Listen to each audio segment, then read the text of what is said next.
Hey, sixth graders, happy Thursday. You'll see this is my home. I haven't gone to school yet, so I'm doing this right now. And so getting it done early. So let's get to the work today. In class, we're going to review the sentence combining from the Tuesday because cohort A, you didn't get to do that with me. I'm going to teach you one last skill, or actually reference one last skill, and then we're going to go into the next step of the text feature Tango book creator assignment. Okay, so uh, let's revisit that again. We first earlier, like at the end of last week, if you remember, we finished Thursday, Friday by doing some work with possessives. Then we did capitalization, and then we did singular versus plural. Then we did sentence combining, and then today we're going to work on commas. And the thing about commas, they're kind of important, right? So here's the thing. If I take and I put commas in certain places, then I could have this sentence. A panda eats, shoots, and leaves, right? Eats, comma, shoots, and leaves. If I put commas there, I've got a panda who comes and takes a sandwich, takes his arrow, shoots it, and then just leaves, right? If I don't have any commas there, then I have what really is described as a panda. That's the whole thing about that, is commas change meaning. They really are huge. Here's another one. Let's eat grandma, right? No comma, then you guys are all cannibals. Let's eat, grandma. That is punctuation that saves a life because we're not eating grandmother. If it's a comma, it means I'm talking to grandmother. If there's no comma, it means I'm eating grandma. All right. So here's the thing is the comma, all right? We abuse it, we don't use it well, and it changes meaning. There's 5 rules I'm going to show you today. I'm going to go through them quick. So use these slides if you need to. All right, first one, the serial comma. Not serial killer, or it's called the Oxford comma. It's the one when you have at least 3 or more things, you have a series and you comma separates them. So if I have, she grabbed the cart, she threw some chips in it, and paid for her groceries. She did 3 things, so I need a comma for each. How about Mrs. Latham chose a cat, a dog, and an alligator to snuggle with in her bed. All right. So the thing is I have 3 things and I need a comma. If I have 2, no comma. 3 things minimum for that. Number 2. This one is the compound sentence comma or the junction comma. And these are basically what you just did the other day, sentence combining, right? The comma is always going to separate when you smush 2 sentences together. And if you use what's called a conjunction, which is and, but, for, net, your, yet, or so, or we actually use a phrase, fanboys, get it? For, and, nor, fan, boys, but, or, why for yet, and so. These are connecting words. They're like that right there. See how this train is pulling those 2 cars? The conjunction connects the cars. It's right there. Okay. So if I have clause 1, Miss Mercy, who you guys don't, maybe you don't know because you're a 6th grader. She was a teacher last year. Actually, Miss Mercy hates geese. Actually, let's do this. Let's change it. Mrs. Polenka hates geese. And then clause 2, I could put a period there. Mr. Slaby hates small yip dogs.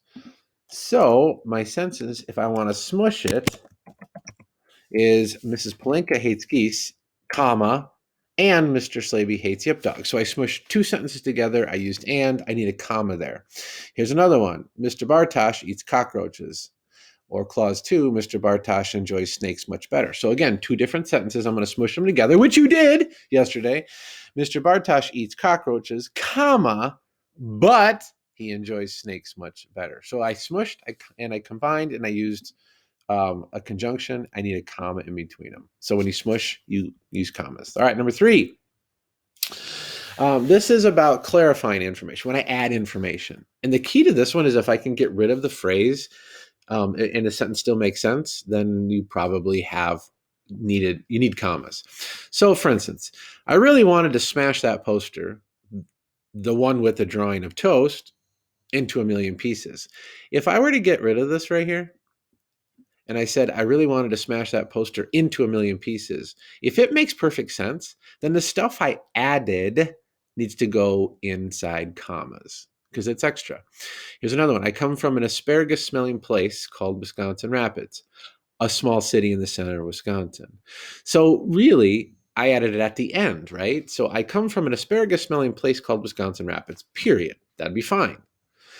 But I want to add a little bit more, so I have to use a comma, and I add on a small city in the center of Wisconsin. And lastly, I swear to you, Winnie the Pooh, that I will never love another bear more.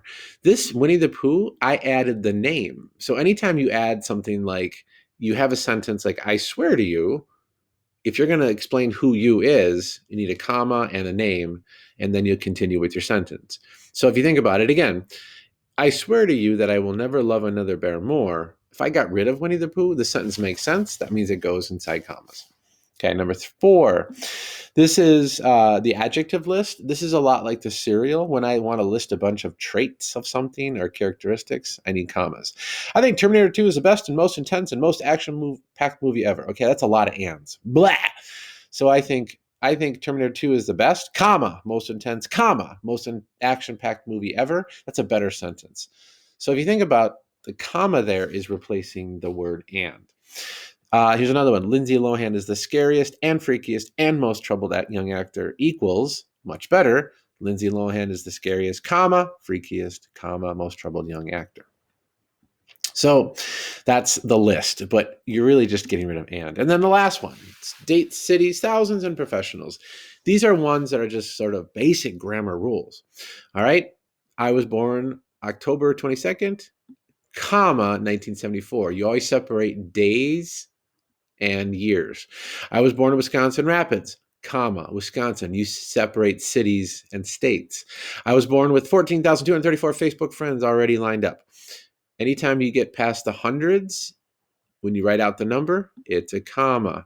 And lastly, if I'm going to give someone a title, I was born to Robert Slaby, professor of English. If I'm going to give someone a title or an explanation of their job or career, then I need a comma after their name because it's more information. That's actually like added information, like our number 3.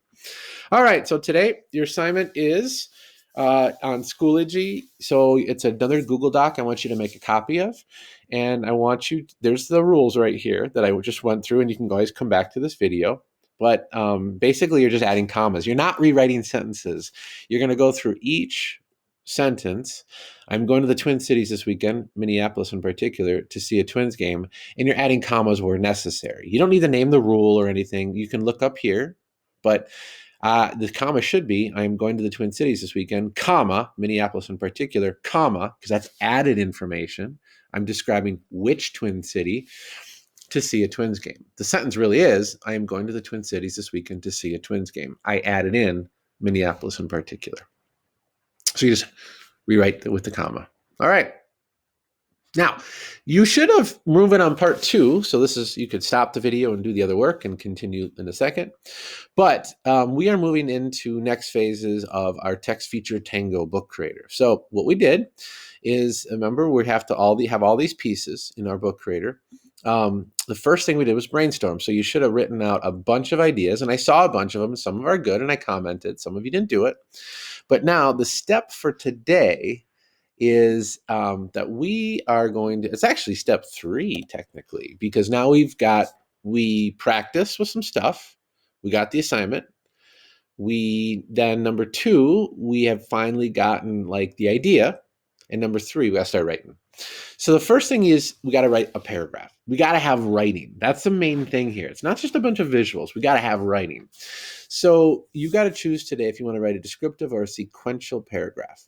You got to write something. This may be when you find out your topic's not going to work.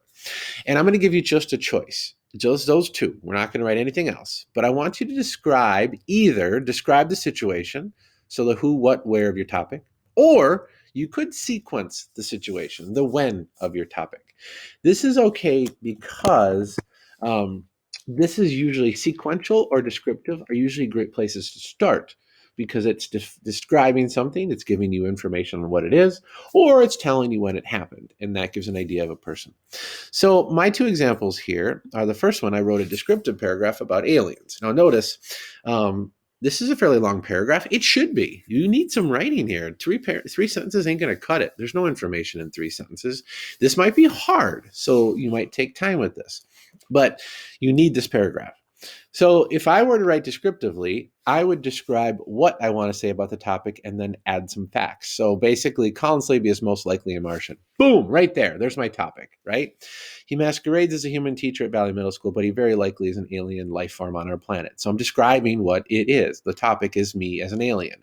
Then I give you some facts. When Slaby graduated from college, having been missing for 4 years before, scientists analyzed radio transmissions from Mars, and Slaby's disappearance seems to occur at the same time that thousands of radio transmissions were exchanged between Earth and Mars. So the fact is, I created this, made this up, got creative and imagination, used my imagination.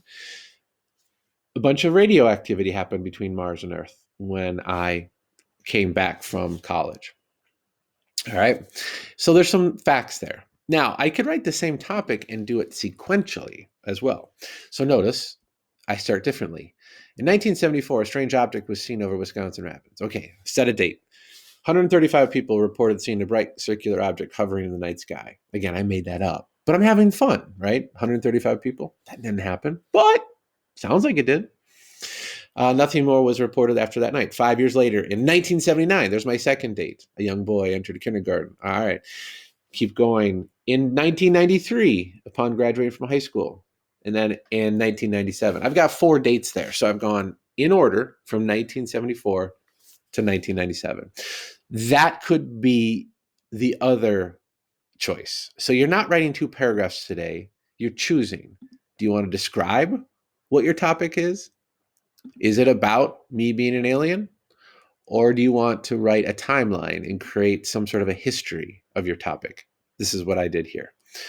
So I just basically started with one thing that happened on a certain date, then the next thing, then the next thing. So there we go. So here's the steps for today. Write out your paragraph, at least 5 sentences, but probably more. And we're not editing yet, so just do your best. Submit a photo of your paragraph in today's assignment. So hopefully you've already submitted your comma work, so I can see that. And then I want you to submit a photo of your paragraph so I can see your paragraph. I need to know that you're on the right track in the assignment. So you'll have 2 submissions for today's assignment, right? Then next step, if you get that done, step 3 through step 8 are kind of extra for today. I want you to think about it like this. I want you to, if you get there, awesome. If not, at least step 2 is the most important. But then you want to start moving into your book creator, okay? So this is for those of you that got this down. So you start playing with a page, all right? Now, there we go. There's our work for today. The last thing I'm going to show you is this, is that some of you are going to say, Mr. Slaby, I want to see some examples. So at any point, here you have step-by-step instructions. I have a presentation right here. That's also right here in red. I have a presentation that's always going to walk you through, if you get behind, the steps. So this is step 1. Then we got step 2, right? Then we have step 3. And at the back, I have what are called exemplars or examples. So here are lots of examples of things to look at from previous kids' work. Okay, so I got rhythm, like cover pages. I've got a good page with a heading here, another page with a heading, paragraphs. There's a whole bunch of stuff here for you to peruse and look through. It's kind of like on your own, but it's right there and it'll always be there. So you'll always have this presentation available to you. Okay. All right, everyone. Can't wait to see you. Hit me with any questions you got. But today, get your comma work done and get that 1 paragraph written, and we are good to go. All right. Take care.